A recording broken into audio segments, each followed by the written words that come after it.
السلام علیکم ورحمۃ اللہ وبرکاتہ۔ بسم اللہ الرحمن الرحیم۔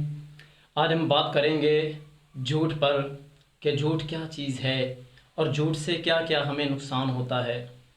قرآن پاک میں اللہ پاک فرماتے ہیں فَنَجْعَلْ لَعْنَةَ اللَّهِ عَلَى الْكَاذِبِينَ کہ جھوٹوں پہ اللہ کی لعنت ہے۔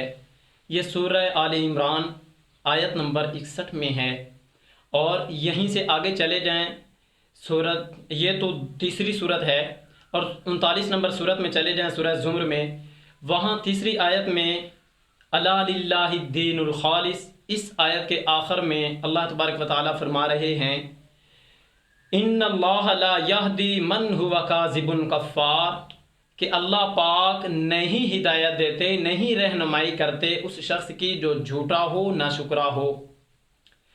تو گویا کہ معلوم ہوا کہ جھوٹے کو نہ اللہ پاک ہدایت دیتے ہیں اور نہ ہی جھوٹے کو اللہ پاک رحمت سے نوازتے ہیں، بلکہ اس کو لعنت میں اس کو مسلط کیا جاتا ہے۔ اور یہ تو صرف قرآن پاک کی 2 جگہوں سے آیات آپ کے سامنے پیش رکھی ہیں۔ آپ علیہ الصلوۃ والسلام کا ایک فرمان ہے، سنن ترمذی شریف کی روایت ہے، اور حضرت عبداللہ بن عمر رضی اللہ تعالی عنہما اس روایت کے راوی ہیں۔ وہ فرماتے ہیں کہ آپ علیہ الصلوۃ والسلام نے فرمایا کہ جب کوئی بندہ جھوٹ بولتا ہے تو پھر اس کے جھوٹ بولنے سے جو منہ سے بدبو نکلتی ہے، اس بدبو کی وجہ سے فرشتہ جو ہے وہ اس سے میل دور تک بھاگ جاتا ہے۔ گویا کہ یہ اتنی گھٹیا اور منحوس چیز ہے جھوٹ۔ یہ ویڈیو جو آپ کے سامنے میں پیش کر رہا ہوں، یہ پچھلے دنوں مجھے کسی دوست نے کہا تھا کہ جی آپ ویڈیو بنائیں، جھوٹ پہ بھی بنائیں۔ کیوں اس نے کہا یہ مجھے نہیں معلوم، اس نے کیوں کہا، شاید اس لیے کہا ہو کہ لوگ ویڈیو دیکھتے ہوئے بیچ میں جب کمنٹ لکھتے ہیں بگ لائک، اور جب سمال لائک بھی نہیں دیا ہوتا تو جھوٹ ہو گیا۔ جب لوگ کہتے ہیں فل واچ اور ہاف واچ بھی نہیں کی ہوتی تو جھوٹ ہو گیا۔ شاید اس بندے نے اس وجہ سے کہا ہو، لیکن میں آپ کو اس کا نقصان بتا دوں۔ اگر آپ کسی کے ساتھ رشتہ بنائے ہوئے ہیں اور وہ کئی سالوں سے آپ کا رشتہ ہے اور کئی بھروسوں کے اوپر، کئی اعتباروں کے اوپر آپ کا وہ بھروسہ چل رہا ہے، یاد رکھیں جس دن آپ نے ایک جھوٹ بول دیا اس دن آپ کا کھاتا، آپ کا رشتہ، آپ کا تعلق سب کچھ ختم ہو جائے گا۔ لوگ کیا کر رہے ہیں کہ جی دعا کر دیں ہمارے لیے، کام چل جائے، برکت آ جائے، یہ ہو جائے، وہ ہو جائے۔ آپ جانتے ہیں میں نے ایک حدیث پڑھی ہے جس کا مفہوم یہ ہے کہ جب کوئی بندہ ایک لقمہ حرام کا کھا لیتا ہے تو 40 دن تک اس کی نماز، اس کی دعا، اس کا حج، اس کا روزہ، اس کی کوئی بھی عبادت قبول نہیں ہوتی۔ 40 دن تک ایک لقمہ حرام کا کھانے سے 40 دن تک نیکی قبول نہیں ہوتی۔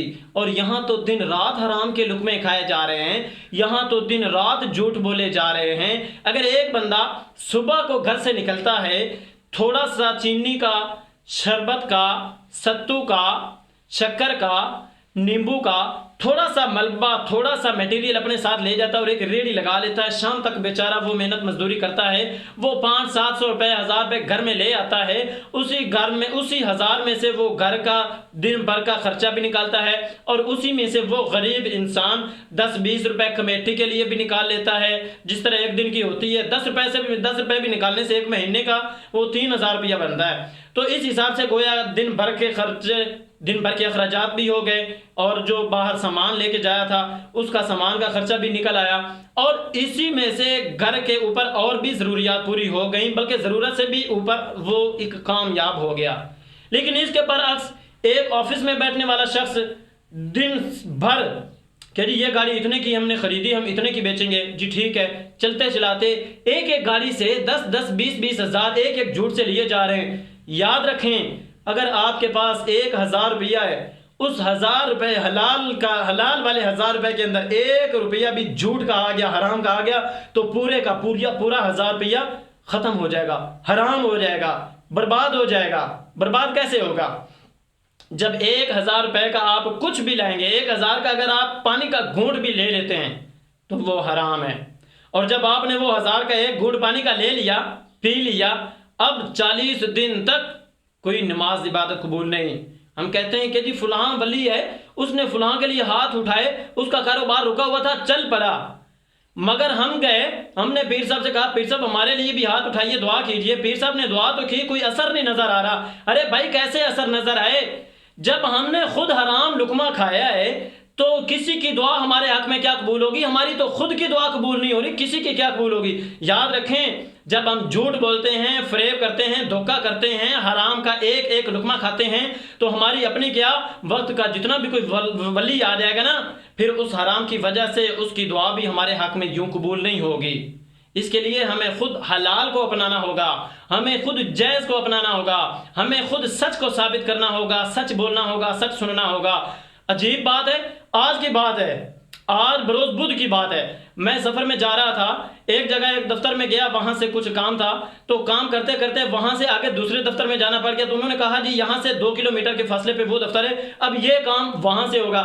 میں وہاں پہنچا تو وہاں بریک لگائی, ادھر سے ساتھ ہی ایک اور بھی بابا جی کھڑے تھے کہ جی کہاں جانا ہے؟ میں نے کہا میں نے فلاں دفتر میں جانا ہے. کہتے ہیں جی چلو ٹھیک ہے بیٹھو, مجھے بھی بٹھاؤ, میں لے چلتا ہوں. بابا جی بیٹھ گئے میرے ساتھ. اب وہی دفتر وہی تھا جہاں سے میں بابا کو اٹھا کے چل پڑا. چلتے چلتے جہاں پہ بابا جی نے جانا تھا وہاں پہ بابا جی اترے اور مجھے کہتے ہیں کہ بیٹا یہاں سے پتہ کر لو, کسی دکاندار سے پوچھ لو, یہاں پہ وہ آپ کا دفتر ہے. ٹھیک ہے جی, پتہ کیا, انہوں نے کہا جی پیچھے جاؤ وہ فلاں جگہ پہ دفتر ہے. اف اللہ, بابا جی نے کیا کیا کہ خود وہاں سے یہاں تک پہنچنے کے لیے مجھے کہا کہ میں آپ کو آپ کے آفس میں پہنچا دیتا ہوں, چھوڑ دیتا ہوں. یہ حال ہے کہ آج کل سچوں پہ بھی اعتماد نہیں کیا جا رہا, اتنے جھوٹ عام ہو گئے. اور ایک اور عجیب بات کہ سچ کو ثابت کرنے کے لیے جھوٹ بولنا پڑ رہا ہے. خدا را جھوٹ سے بچیے, خود بھی بچیے, دوسروں کو بھی بچائیے. دعا ہے کہ اللہ پاک جھوٹوں سے, جھوٹی لعنتوں سے ہم سب کو محفوظ فرمائے. آمین. السلام علیکم.